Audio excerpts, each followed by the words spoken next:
হযরত মূসা আলাইহিস সালামের যুগে একজন আল্লাহর বান্দা যার অর্থনৈতিক অবস্থা ছিল বড় দুর্বল, মূসা নবীকে বললেন, ও নবী মূসা, আপনি তো আল্লাহর সাথে কথা বলেন, আমার পক্ষ থেকে একটা দরখাস্ত আল্লাহকে দিয়েন।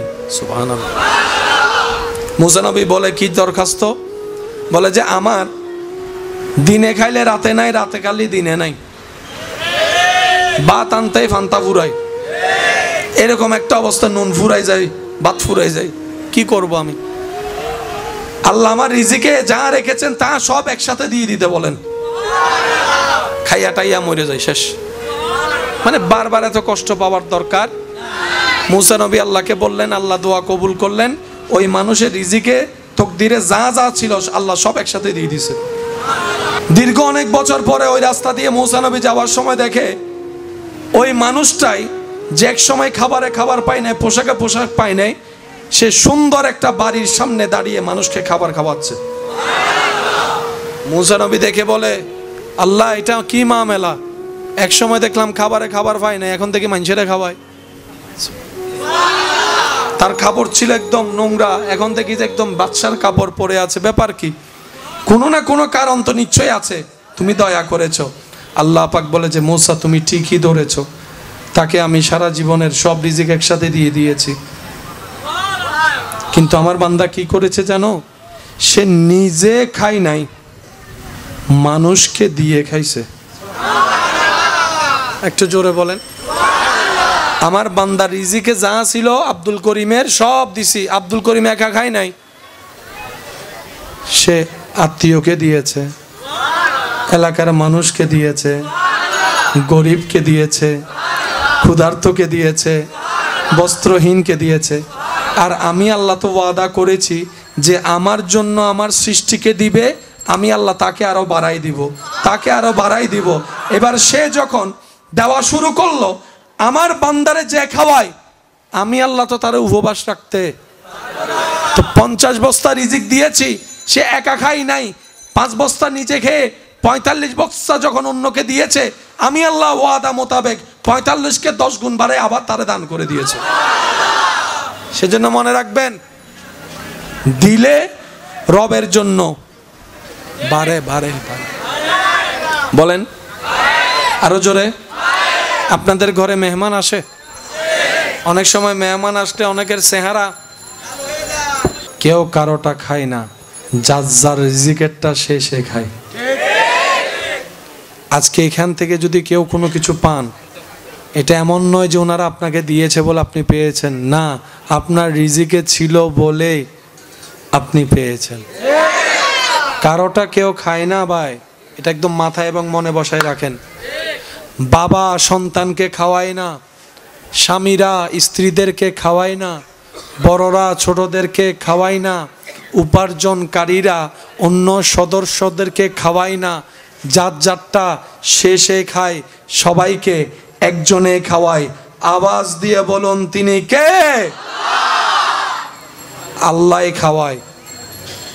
সুবহানাল্লাহ বলেন।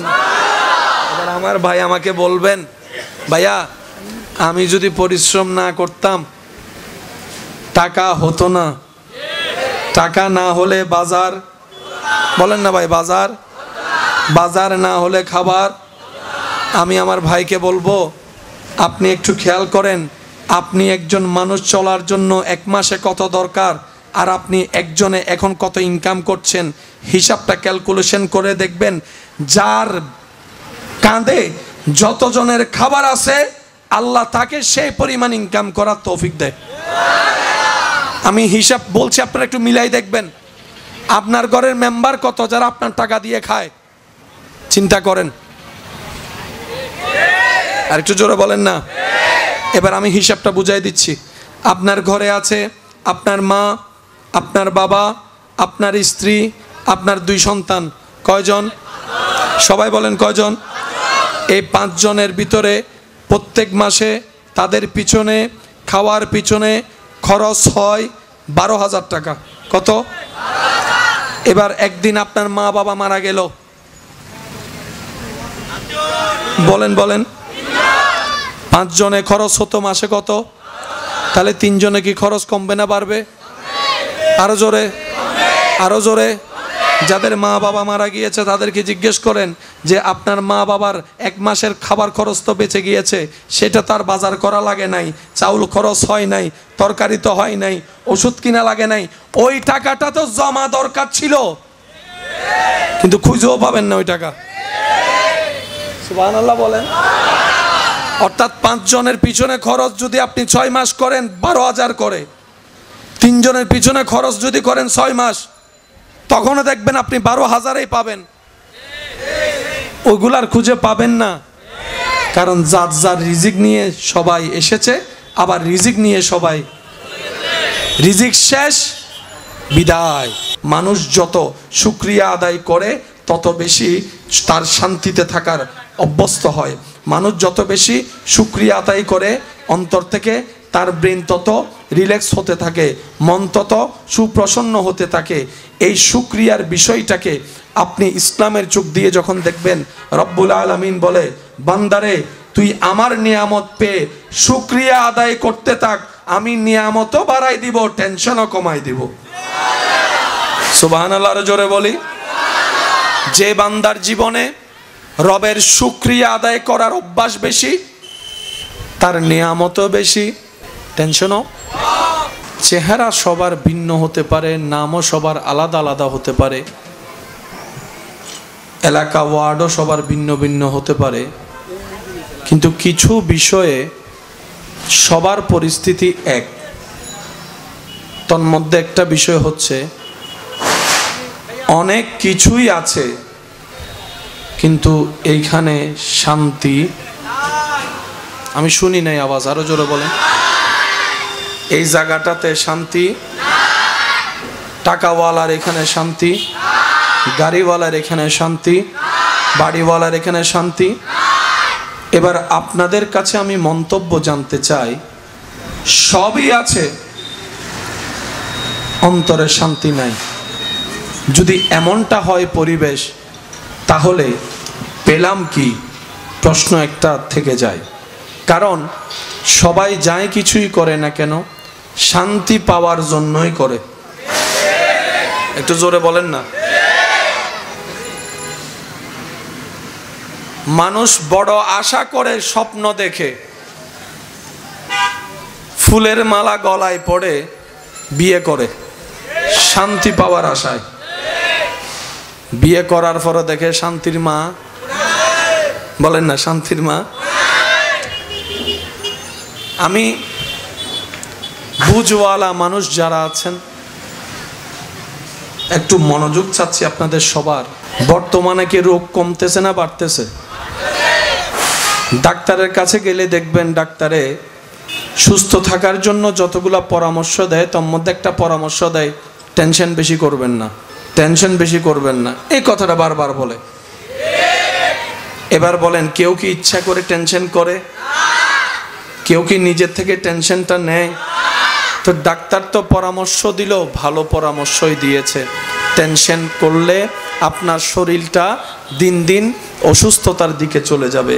টেনশন করলে আপনি আপনার প্রেশারের মধ্যে, লো এবং হাইয়ের মধ্যে তারতম্য দেখা দিতে পারে। টেনশন যদি বেশি করেন, আপনার শান্তিতে ঘুম আসবে না। টেনশন যদি বেশি করেন, এই শান্তিতে না ঘুম আসার কারণে শরীরের আরও বিভিন্ন জায়গায় ক্ষত, অশান্তি, অসুস্থতা দেখা দিবে। শান্তি যদি না থাকে, দোকানে বসেও দোকানদারি করতে ইচ্ছা করে না। শান্তি না থাকলে পড়ালেখায় বসলেও পড়ালেখা আর মনের মধ্যে স্থান পায় না। ইমানদার ভাইয়েরা, একটু মনের কান দিয়ে শ্রবণ করার চেষ্টা করবেন। তা টেনশন না করাটা তো ভালো, সবাই জানে। একটু জোরে বলেন না। তো টেনশন থেকে বাঁচবো কিভাবে? এই রাস্তাটা তো কেউ বলে দেয় না, শুধু এতটুক বলে, টেনশন করো না। ওমা, বললে কি হয়ে যায়? একটু জোরে বলেন না। বললে কি টেনশন থেকে বাঁচা যায়? বললে কি টেনশনটা মন মাথা থেকে চলে যায়? কিন্তু এতটুক তো জানি, টেনশন বেশি করলে লাভ না ক্ষতি? আমি সবার আওয়াজ শুনতে চাই। টেনশন বেশি করলে লাভ না ক্ষতি? টেনশন বেশি করলে প্রেশার বেড়ে যায়, সেখান থেকে আবার স্ট্রোক হওয়ার সম্ভাবনা আছে না নাই? টেনশন করলে রাতের ঘুম হারাম হয়ে যায়, টেনশন করলে খাওয়া দাওয়ার রুচি থাকে, টেনশন বেশি করলে কারোর সাথে ভালো করে কথা বলাটা আর আসে। পৃথিবীর মানুষ সর্ব জায়গায় এই টেনশন নামক রোগ নিয়ে বড় টেনশনে আছে। টেনশন থেকে বাঁচার কোনো রাস্তা খুঁজে পাচ্ছে না। বেশিরভাগ মানুষ টেনশন থেকে বাঁচার জন্য ঘুমের ওষুধটাকে আপন করে নাই, চিন্তা করে ঘুমাই গেলে টেনশন করার আর কোনো সুযোগ।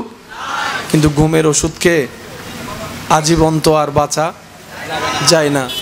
পৃথিবীর বুকে সর্ব জায়গায় সর্ব গবেষণায় চেষ্টা করেছে মানুষকে টেনশন থেকে মুক্তি রাখার কোনো উপায় কি বের করা যায় কিনা, কোনো ওষুধ বের করা যায় কিনা। কিন্তু আল্লাহ পাকের কত বড় দয়া আমাদের উপরে, এমন একটা ধর্ম দান করেছেন, ইন্নাদ্দীনা ইনদাল্লাহিল ইসলাম, যে ধর্মটাই আমাদের রবের কাছে সবচাইতে মনোনীত পছন্দের হবে নাই বা কেন। ইসলামের আপ টু বটম সব কিছু তো রব নিজেই সাজিয়ে দিয়েছেন। সুবহানাল্লাহ, আরো মহাব্বতের আওয়াজে বলেন সুবহানাল্লাহ। রব সাজিয়ে দিয়েছেন। সেই ইসলাম ধর্মের হাজারটা শাখা প্রশাখার একটা শাখা প্রশাখা নিয়ে বিজ্ঞানীরা গবেষণা করে দেখলো এই জিনিসটাই একমাত্র ওষুধ মানুষকে টেনশন থেকে মুক্তি রাখার। সেই গবেষণায় দেখলো যে বিজ্ঞানীরা বলে মানুষ যত শুকরিয়া আদায় করে তত বেশি তার শান্তিতে থাকার অভ্যস্ত হয়। মানুষ যত বেশি শুকরিয়া আদায় করে অন্তর থেকে তার ব্রেন তত রিল্যাক্স হতে থাকে, মন তত সুপ্রসন্ন হতে থাকে। এই শুকরিয়ার বিষয়টাকে আপনি ইসলামের চোখ দিয়ে যখন দেখবেন, রব্বুল আলামিন বলে বান্দারে তুই আমার নিয়ামত পেয়ে শুকরিয়া আদায় করতে থাক, আমি নিয়ামতও বাড়াই দিব, টেনশনও কমাই দিব। সুবহানাল্লাহ, আরো জোরে বলি। যে বান্দার জীবনে রবের শুকরিয়া আদায় করার অভ্যাস বেশি, তার নিয়ামতও বেশি, টেনশনও। শুকরিয়া যার বেশি, নিয়ামতও তার। শুকরিয়া যে আদায় করে বেশি, তার টেনশন। শুকরিয়া আদায় যদি করা অভ্যাস করতে পারেন, আপনার অন্তর থেকে হিংসা নামক নোংরা জিনিস চলে যাবে। শুকরিয়া আদায় করার সাথে যদি বন্ধুত্ব রাখতে পারেন, আপনার মন থেকে অহংকার করার মতো ভাইরাস চলে যাবে। শুকরিয়ার সাথে যদি বন্ধুত্ব করতে পারেন, আপনার বন্ধু বান্ধব আত্মীয় স্বজন যে সিচুয়েশন দেখে টেনশন করতে করতে দাঁড়ানো থেকে পড়ে যাবে, ওই রকম সিচুয়েশনে আপনি শক্ত করে দাঁড়িয়ে থাকতে পারবেন শুধু আলহামদুলিল্লাহ নামক শব্দের সাথে সম্পর্ক রাখলে। সুবহান। এবার সবাই মিলে বলেন আলহামদুলিল্লাহ, আর একটু জোরে। এবার সবাই আমার দিকে তাকায়, মন খুলে একবার বলেন আলহামদুলিল্লাহ। শব্দটা অনেক ছোট কিন্তু পাওয়ার সীমাহীন। আরো জোরে। শব্দটা একদম ছোট, আলহামদুলিল্লাহ। এক সেকেন্ড বলতে লাগে, কিন্তু এমন কাজ করার মতো করে যেটা 1000 mg ওষুধও কাজ করতে সময় লাগে 2 ঘন্টা, তার চাইতে দ্রুত কাজ করে 1 সেকেন্ডের ওষুধ। কখনো আপনারা প্র্যাকটিক্যাল করেছেন কিনা আমি জানি না, তবে আমি অদমকে যারা ভালোবাসেন আজকে থেকে একটা ফর্মুলা ইউজ করার চেষ্টা করবেন জীবনে। যদি এই সিচুয়েশন আপনার সামনে কখনো আসে, আপনার বিবেক মনের অপছন্দনীয় কোনো কাজ যদি আপনার সামনে আসে, আপনার অন্তরে আঘাত লাগছে কিংবা ব্রেনে টেনশন অনুভব হচ্ছে, যদি এমন হয়, আপনি প্রথমত একটা কাজ করবেন, সেটা হচ্ছে আলহামদুলিল্লাহ, আল্লাহ আমাকে যেভাবে রেখেছেন ভালোই রেখেছেন, আলহামদুলিল্লাহ। আল্লাহ আমাকে যতটুক দিয়ে খুশি আমি ততটুক পেয়ে খুশি, আলহামদুলিল্লাহ। আমার শত্রু যদি জয়লাভ করে সেটা তো আমি খুশি হয়েছি, কারণ শত্রুটা আমার আল্লাহর বান্দা। শব্দটা কি বলতে বলেছিলাম একটু সবাই বলেন আরো জোরে, আরো জোরে। এটা কত দামি একটা শব্দ, এতটুক খেয়াল করেন। পৃথিবীর যত কিতাব আছে সবচাইতে শ্রেষ্ঠ কিতাবের নাম কোরআন। এই কোরআনের যত সূরা আছে শুরু হয়েছে ফাতিহা। সূরা ফাতিহার প্রথম শব্দ আল্লাহ শুরু করেছেন আলহামদুলিল্লাহি রাব্বিল আলামিন দিয়ে। আল্লাহ কোরআন শুরু করছে আলহামদুলিল্লাহ দিয়ে। সুবহানাল্লাহ। কিভাবে আপনাদের সামনে আমি প্রেজেন্ট করব? আল্লাহ আল্লাহ। আল্লাহ কোরআন শুরু করছে কি দিয়ে? আলহামদুলিল্লাহ। তো রব যেহেতু কোরআনে আলহামদুলিল্লাহ দিয়ে শুরু করছেন, এটা তার যেমন তেমন শব্দ হতে পারে না। ইসলাম যতটুক জানা দরকার তার চাইতে বেশি ইসলাম বোঝা দরকার। ইসলামকে আপনি যত বুঝতে শিখবেন তত আপনার মধ্যে আত্মবিশ্বাস, প্রেম, ভক্তি, শ্রদ্ধা বাড়বে। যত প্রেম, ভক্তি, শ্রদ্ধা বাড়বে তত রবের রহমতের সাথে আপনার কানেকশন মজবুত হতে থাকবে। যত রবের রহমতের সাথে আপনি কানেকশন মজবুত হতে থাকবে তত আপনি দুনিয়ার সাথে যুদ্ধ করে একাই জিতে টিকে দেখা দিতে পারবেন। পৃথিবীতে যুদ্ধ অনেক হয়েছে, ইন্টারনাল এক্সটার্নাল যুদ্ধ হয়েছে, হচ্ছে, কিন্তু কারবালার মতো একটা পরিবেশ আমি সবার মুখে শুনতে চাই। ইমাম কারবালার নাম আসলে ইমাম হুসাইনের নাম আসে। বুঝাতে পারছি কথা? আল্লাহ কোরআনের মধ্যে বলছেন তোমরা আমি আল্লাহর নিয়ামত প্রত্যেকটার শুকরিয়া করো। হুকুম কার? বলেন হুকুম কার? রব বলে যে নিয়ামত যাই পাবা প্রত্যেকটার আলাদা আলাদা শুকরিয়া করতে হবে। ওয়ালা তাকফুরুন, অস্বীকার করিও না। যদি অস্বীকার করো, ওয়ালা ইন কাফারতুম ইন্না আযাবি লাশাদীদ, মনে রাখবা বান্দা দুনিয়াতেও তোমার জন্য আযাব থাকবে, কবরও আযাব থাকবে, হাসরও আযাব থাকবে, জাহান্নামেও আযাব থাকবে যদি আমি আল্লাহর নিয়ামত অস্বীকার করো। তাহলে আমাদের আর কোনো বাঁচার উপায় আছে? বলেন না, বাঁচার কোনো উপায় আছে? এবার আমি বলবো, আপনারা শুধু বলবেন এটা কি গজব না নিয়ামত? আপনারাই বলবেন। আমাদের চোখে দেখতে পারাটা গজব না নিয়ামত? কানে শুনতে পারা, মুখে বলতে পারা, জিহ্বার স্বাদ অনুভব হওয়া, হাত পিঠ চলতে থাকা, কিডনির কাজ করতে পারা, খাবার খাওয়া, ঘুম আসা, ঘুমাতে যাওয়া, ঘুম থেকে ওঠা, হাঁটতে পারা, বসতে পারা, দৌড়তে পারা, ব্যবসা, চাকরি, স্ত্রী, স্বামী, সন্তান, মা, বাবা, নাতি, নাতনি, ডানে বামে সব কিছুই আল্লাহর দেওয়া নিয়ামত। সব বাদ দিলাম, নিঃশ্বাস নেওয়াটাও আল্লাহর নিয়ামত, নিঃশ্বাস ফেলতে পারাটাও আল্লাহর দেওয়া নিয়ামত। 2 মিনিট নিঃশ্বাস বন্ধ হলে তারপরে দেখেন অবস্থা কি হয়। যদি বলা হয় 2 মিনিটের নিঃশ্বাস দেওয়া হবে 1 কোটি টাকা দাও, 1 কোটি টাকা দিয়ে 2 মিনিটের নিঃশ্বাস কিনতেও মানুষ রাজি আছে।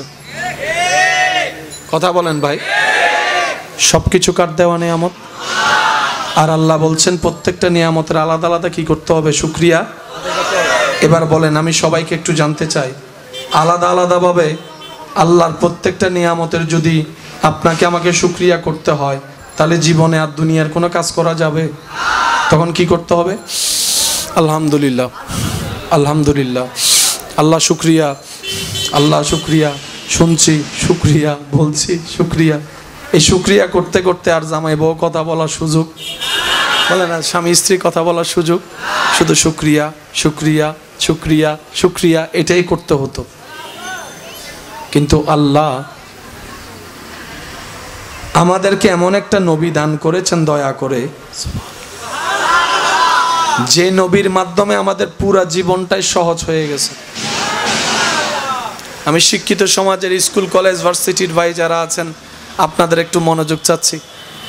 24টা ঘন্টার প্রত্যেকটা ঘন্টা, প্রত্যেকটা মিনিট, প্রত্যেকটা সেকেন্ড আল্লাহর শুকরিয়া পাওয়ার অধিকার রাখে, কারণ সব কিছুই আল্লাহর দেওয়া নিয়ামত। এখন একজন বান্দা যদি প্রত্যেক সেকেন্ডে শুকরিয়া আদায় করতেই থাকে, সে আর চাকরি করতে পারবে না, ব্যবসা করতে পারবে না, গাড়ি চালাতে পারবে না, কর্ম করতে পারবে না, কারোর সাথে কথা বলতে পারবে না, পাঞ্চল্লায় বসে কথা বলতে পারবে না, কারোর সাথে ব্যবসায়িক আলোচনা করতে পারবে না। এবার নবী বলে, আল্লাহ আমার উম্মত তো আটকাই যাবে, একটু দয়া করো না, যেন একটা সহজ রাস্তা হয়। রব্বুল আলামিন বলে, আপনার উম্মতের হায়াতও কম, লং জার্নি বেশি, আপনার উম্মতকে জানাই দিবেন সেকেন্ডে সেকেন্ডে শুকরিয়া আদায় করতে হবে না। আমি আল্লাহ একটা শব্দ দান করলাম, এই একটা শব্দের ভিতরেই সমস্ত নিয়ামত আমি আল্লাহ ইনক্লুড করে দিয়েছি, একদম সীমাবদ্ধ করে দিয়েছি, শামিল করে দিয়েছি। আপনার উম্মতকে বলবেন আলহামদুলিল্লাহ শব্দ বলার সাথে সাথে আমি আল্লাহ সমস্ত নিয়ামতের শুকরিয়া আদায়কারীর সওয়াব লিখে দিব তার আমলনামায়। এবার সবাই মিলে বলেন তো আলহামদুলিল্লাহ। আবার বলেন। হযরত মূসা আলাইহিস সালামের যুগে একজন আল্লাহর বান্দা, যার অর্থনৈতিক অবস্থা ছিল বড় দুর্বল, মূসা নবীকে বললেন, ও নবী মূসা, আপনি তো আল্লাহর সাথে কথা বলেন, আমার পক্ষ থেকে একটা দরখাস্ত আল্লাহকে দিয়েন। সুবহানাল্লাহ। মূসা নবী বলে, কি দরখাস্ত? বলে যে আমার দিনে খাইলে রাতে নাই, রাতে খাইলে দিনে নাই, ভাত আনতেই ফান্তা ফুরাই, এরকম একটা অবস্থা, নুন ফুরাই যায়, ভাত ফুরাই যায়, কি করব আমি? আল্লাহ আমার রিজিকে যা রেখেছেন তা সব একসাথে দিয়ে দিতে বলেন, খাইয়া টাইয়া মরে যায়, শেষ। মানে বারবার এত কষ্ট পাওয়ার দরকার। মূসা নবী আল্লাহকে বললেন, আল্লাহ দোয়া কবুল করলেন, ওই মানুষের রিজিকে তকদিরে যা যা ছিল আল্লাহ সব একসাথে দিয়ে দিছে। বলেন না সুবহানাল্লাহ, বলেন। সব একসাথে দিছে। দীর্ঘ অনেক বছর পরে ওই রাস্তা দিয়ে মূসা নবী যাওয়ার সময় দেখে ওই মানুষটাই যে এক সময় খাবারে খাবার পায় নাই, পোশাকে পোশাক পায় নাই, সে সুন্দর একটা বাড়ির সামনে দাঁড়িয়ে মানুষকে খাবার খাওয়াচ্ছে। মূসা নবী দেখে বলে, আল্লাহ এটা কি মামেলা, এক সময় দেখলাম খাবারে খাবার পায় নাই, এখন দেখি মানুষেরা খাওয়ায়। তার কাপড় ছিল একদম নোংরা, এখন দেখি যে একদম বাদশার কাপড় পরে আছে, ব্যাপার কি? কোনো না কোনো কারণ তো নিশ্চয়ই আছে, তুমি দয়া করেছো। আল্লাহ পাক বলে যে, মূসা তুমি ঠিকই ধরেছো, তাকে আমি সারা জীবনের সব রিজিক একসাথে দিয়ে দিয়েছি, কিন্তু আমার বান্দা কি করেছে জানো? সে নিজে খায় নাই, মানুষকে দিয়ে খাইছে। একটু জোরে বলেন। আমার বান্দা রিজিকে যা ছিল আব্দুল করিমের সব দিছি, আব্দুল করিম একা খায় নাই, সে আত্মীয়কে দিয়েছে, এলাকার মানুষকে দিয়েছে, গরিবকে দিয়েছে, ক্ষুধার্তকে দিয়েছে, বস্ত্রহীনকে দিয়েছে।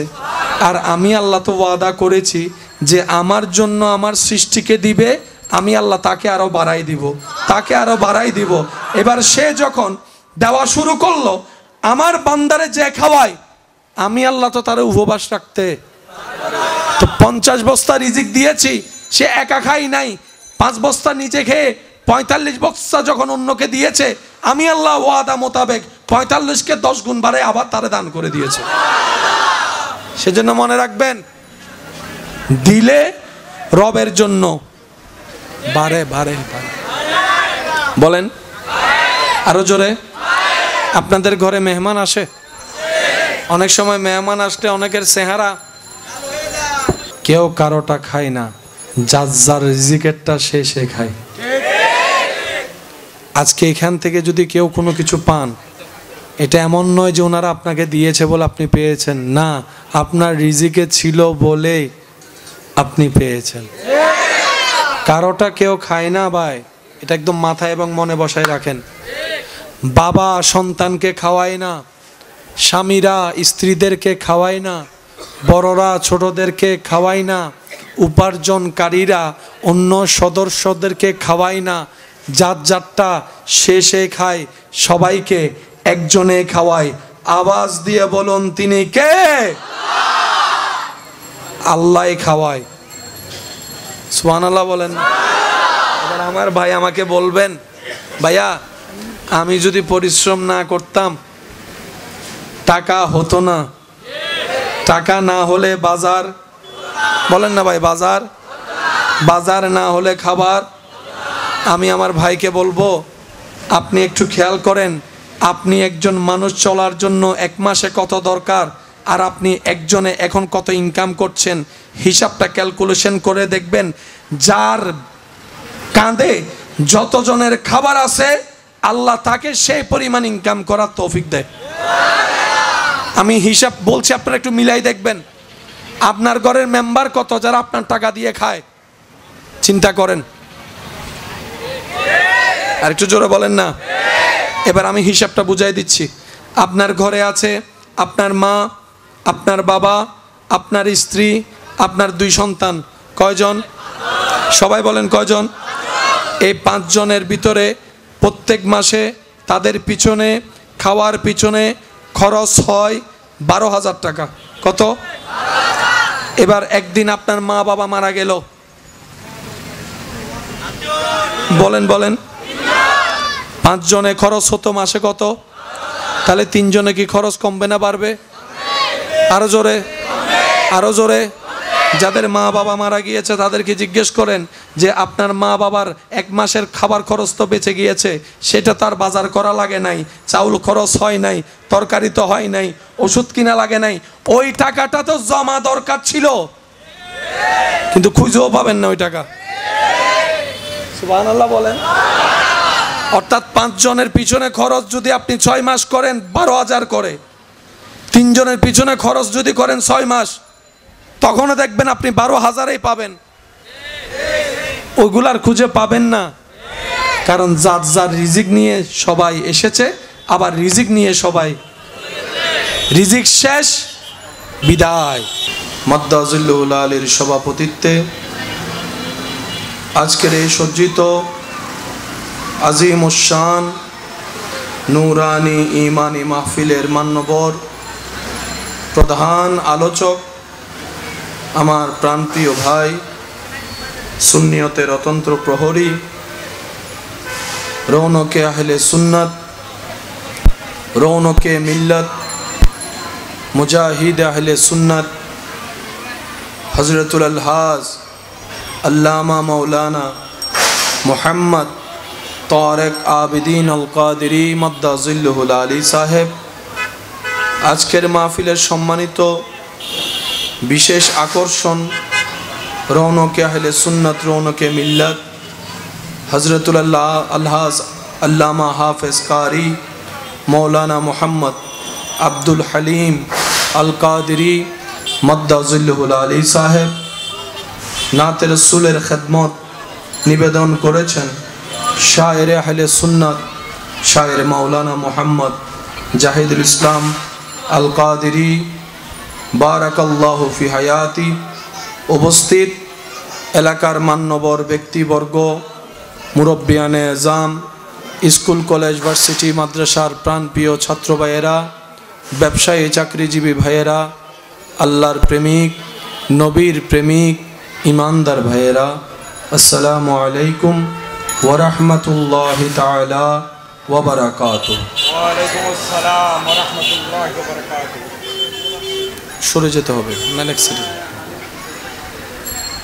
সবাই একবার মোহাব্বতের আওয়াজে বলে আলহামদুলিল্লাহ। যেহেতু মাহফিলটা রাস্তার পাশে, আওয়াজ হওয়াটা একটু স্বাভাবিক, গাড়ি ঘোড়া যেহেতু আছে, ব্যবসা প্রতিষ্ঠান আছে, আশেকদের আওয়াজ যেন এই আওয়াজকে হার মানিয়ে দেয়, ওই ইমানি আওয়াজে একবার চিৎকার দিয়ে রবের প্রশংসায় বলি আলহামদুলিল্লাহ। মাশাআল্লাহ, আরেকটু ইমানি আওয়াজে বলে আলহামদুলিল্লাহ।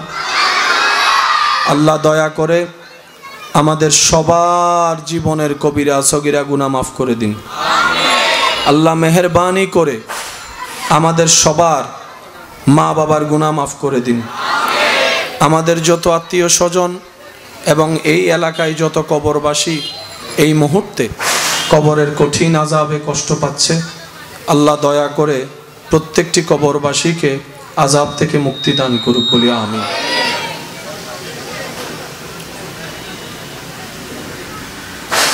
সম্মানিত উপস্থিতি, আজ কিছুদিন যাবৎ শারীরিক অসুস্থতা বোধ করছি, তারপরও ওয়াদা করেছি রব্বুল আলামিনের দরবারে ফরিয়াদ করেছি, রব্বুল আলামিন দয়া করে এই অসুস্থ শরীর নিয়ে ওয়াদা রক্ষা করার জন্য আমি অদমকে সুযোগ দান করেছেন।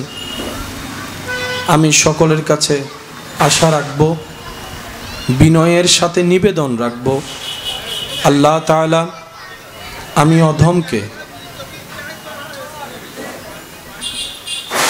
যতক্ষণ সময় বলার সুযোগ দিবেন এই সময়টুকু সবাই একটু মনের কান দিয়ে শোনার চেষ্টা করবেন।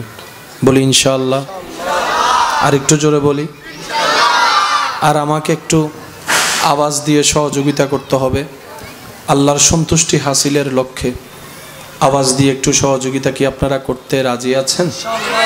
যারা যারা রাজি আছি তারা একবার বলি মারহাবা। আমার আওয়াজ ক্লিয়ারভাবে সবার কাছে শোনা হচ্ছে তো ইনশাআল্লাহ? মাশাআল্লাহ। বাবাদেরকে একটু নীরব রাখবেন। যত আউটসাইডের আওয়াজ থেকে আপনারা আমাকে সেভ রাখতে পারবেন তত আমি দেওয়ার চেষ্টা করব, যতটুকু আল্লাহ আমাকে দয়া করেন। মাইকের আওয়াজ অনেক দূর যাচ্ছে,